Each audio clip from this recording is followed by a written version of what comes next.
Welcome back to my channel dear friends. അപ്പോൾ ഇന്ന് മുതൽ നമ്മൾ മലയാള സാഹിത്യ മാതൃകകൾ പേപ്പർ എഴുതുന്നവർക്ക് വേണ്ടിയിട്ടുള്ള വീഡിയോസാണ് അപ്ലോഡ് ചെയ്യുന്നത്.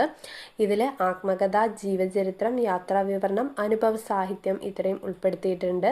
അപ്പോൾ ആദ്യം തന്നെ ആത്മകഥ 3 ആത്മകഥയാണ് ഉൾക്കൊള്ളിച്ചിട്ടുള്ളത്. ബ്ലോക്ക് 1, ബ്ലോക്ക് 2, ബ്ലോക്ക് 3, ബ്ലോക്ക് 4 അങ്ങനെയാണ് ഇങ്ങനെ പോയിരിക്കുന്നത്.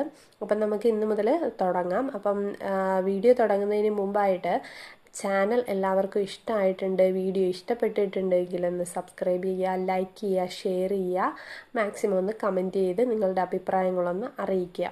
ഓക്കെ, അപ്പം നമുക്ക് ഉടനെ തന്നെ സ്റ്റാർട്ട് ചെയ്യാം. ഫസ്റ്റ് തന്നെ ചെറുകാട് എന്ന വിളിപ്പേരിൽ അറിയപ്പെടുന്ന ഗോവിന്ദ പിഷാരടി എന്ന കവി എഴുതിയിട്ടുള്ള ഒരു ആത്മകഥയാണ്.